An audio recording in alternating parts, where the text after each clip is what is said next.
గురువుగారు, రాముడు సరయూ నదిలో దిగి చనిపోయారు అని అంటారు కదా, అసలు రాముడు దేవుడు, ఆయనకి చావు ఉంటుందంటారా?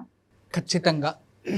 ఎందుకంటే ఆత్మారామ శ్రీరాముల వారు విష్ణు అవతారం. విష్ణు దశావతారాలు, లోక కళ్యాణం కోసం దశావతారాలు వాళ్ళు తీసుకుంటారు. ఆ దశావతారాల్లో 7వ అవతారంగా వచ్చేది సాక్షాత్ శ్రీరాముల వారు. లోక కళ్యాణం కోసమే ఉదయిస్తారు వాళ్ళు. ప్రతి అవతారంలో కూడా వాళ్ళు మానవ రూపంగా జన్మించి ఈ నాగరికత, ధర్మ ఆచరణ, ప్రపంచాన్ని ఎటువైపు తీసుకెళ్ళాలి, ఏ ధర్మం ఎవరిది, ఎవరిలో ఎటువంటి ధర్మాన్ని మనము ప్రేరేపించాలి, ఎవరు పతి ధర్మం ఏంటి, పత్ని ధర్మం ఏంటి, తల్లిదండ్రుల కోసం మనం ఏమి ఆచరించాలి, తల్లిదండ్రుల కోసం, ఇటువంటి అన్ని ధర్మాలని ఒక చోట ఒకటి నేర్పించుకుంటూ మనకొచ్చారు.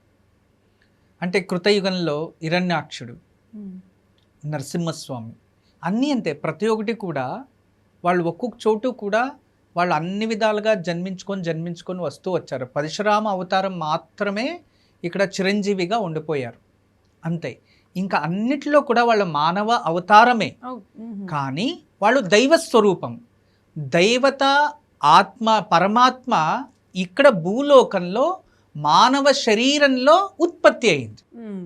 ఇప్పుడు ఈ మనకు ఒక ఆత్మ అనేది ఉంది, బయట ఉండేది పరమాత్మ, ఇక్కడ ఉండేది ఆత్మ. ఆత్మ అంతే, వ్యత్యాసం ఇంకేం లేదు. అది పరమాత్మ, ఇది ఆత్మ. ఈ శరీరంలో నుంచి ఆత్మ బయటకు వచ్చేసిన తర్వాత ఇది ఇంకా దీనికి జీవం లేదు అంతే. ఇక అది శూన్య మార్గానికి వెళ్ళిపోవాల్సి ఉండేది. ఎక్కడొచ్చిందో పంచభూతాల్లో అక్కడ కలిసిపోతుంది. అలా పరమాత్మ అనే ఒక తత్వం ఏదైతే వచ్చిందో అది ఒక భ్రూణంతో ఆవిర్భవించి ఈ శరీరం పొందిన తర్వాత ఇది అంత్యం అవ్వాల్సిందే. అది తత్వం. ఎక్కడ కూడా శ్రీకృష్ణుల వారు కావచ్చు, రాముల వారు కావచ్చు, ఎక్కడ కూడా వాళ్ళు ఏ ఒక కాలచక్రాన్ని అనుసరించారో దాన్ని అనుసరించారు. ఎక్కడ కూడా కాలచక్రాన్ని వాళ్ళు అధిగమించలేదు. ఇప్పుడు కృష్ణావతారంలో ఎన్నో చోట్ల రాక్షసుల్ని సంహరించారు.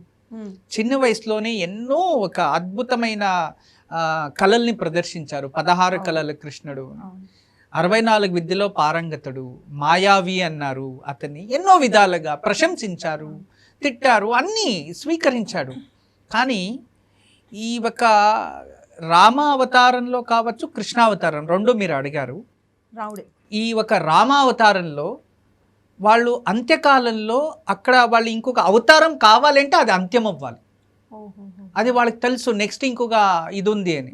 చూడండి, అందుకే ఈ ప్రతి చోట యుద్ధకాలంలో పరిపూర్ణంగా రామాయణం చదివితేనే ఇదే అందరికీ అర్థమవుతుంది తల్లి. మనం ఏదో మూవీలో చూసేసి ఎవరో ఇది ఎలా ఉంటుందంటే కొన్నిసార్లు కొన్ని విషయాల్ని మాట్లాడడానికి కూడా మనకి బాధ అనిపిస్తూ ఉంటుంది. ఎందుకంటే జనాలకి ఎలా తెలియచేయాలో నాకే అర్థం అవ్వట్లేదు. ఎందుకు అంటే వాళ్ళు కేవలం మూవీలో చూసిండేది, లేదో ఎవరైనా రచయితలు కొత్తగా వాళ్ళు మనసు ఎలా ఉంటుందో మనోభావం వాళ్ళు అనుకూలంగా రచించింటారు కదా, దాన్ని చదివి దాన్ని వేరే వాళ్ళు అరికథ రూపంగా జనాలకి తెలియచేస్తూ ఉంటారు కదా, అంతే ఫిక్స్ అయిపోయి ఉంటుంది వాళ్ళు. మనం మధ్యలో ఇది కాదు ఇది అని మార్చడానికి వెళ్తే వాళ్ళు ఒప్పుకోరు, వాళ్ళు అస్సలు ఒప్పుకోరు. ఇప్పుడు మనకి ఎలా ఉంటుందంటే 5 అనేది చాలా ఇంపార్టెంట్. ఇది కింది నుంచి లెక్కేసుకు వచ్చిన మధ్యలో అంకి, కింది నుంచి పై నుంచి వచ్చిన మధ్యలో అంకి అంటే 5వది మధ్యలో అంకి అందరికీ తెలిసినదే. మనం కింద నుంచి వచ్చినా అదే, పై నుంచి వచ్చినా అదే. లేదు, వీళ్ళు పై నుంచినే రావాలి, అప్పుడే అది 5 అవుతుంది. కింది నుంచి వస్తే ఎలా అవుతుంది అంటే మనం ఏం చెప్తాం, 5 స్థానం 5 ఉంటుంది, అది ఎక్కడ లెక్క పెట్టినా 5. అలా జనాలు అందరూ అన్ని విషయాల్ని అర్థం చేసుకోలేరు. అందుకే ఇక్కడ రాముడు విషయంలో వచ్చినప్పుడు మనకి యుద్ధంలో వెళ్ళేటప్పుడు జాంబవంతుడు తెలుసు కదా, జాంబవంతుడు తెలుసు. జాంబవంతుడు మళ్ళీ కృష్ణావతారంలో జన్మించి జాంబవతిని పెళ్లి చేసుకునే వరకు బతికే ఉన్నాడు. అక్కడ వరం ఇచ్చాడు అతనికి, నెక్స్ట్ ఇంకొక అవతారంలో నేను వస్తాను అని. అంటే నెక్స్ట్ నేను పుట్టి వచ్చి నీ రుణం తీరుకొంతాను అని ముందుగానే ఎలా చెప్పారు? ఆ దేవుడు అన్ని తెలుసునే కదా ఆయనకి. కానీ కాలచక్రాన్ని మనము మీరకూడదు.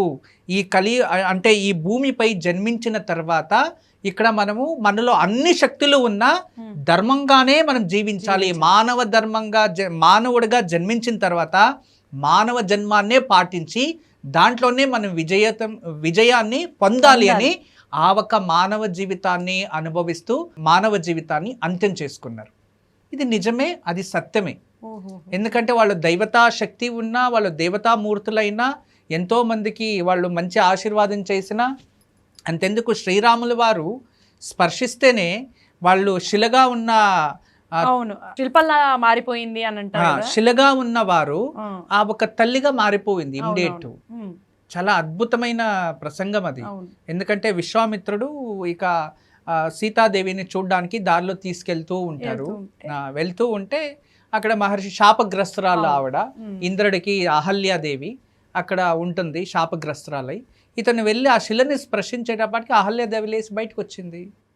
అంటే అంత గొప్ప శక్తి, దైవశక్తి ఉంటేనే కదా అతనికి శాప విమోచనము ఎట్లా చెప్పారు. వాళ్ళ పుత్రుడు, వాళ్ళ భర్త ముందుగానే ఇలాంటి దైవ పురుష సాక్షాత్ మహావిష్ణు ఒక మానవ రూపంగా జన్మించి ఆయన వచ్చి నేను స్పర్శిస్తే అప్పుడు నీ శాప విముక్తి అని చెప్పారు.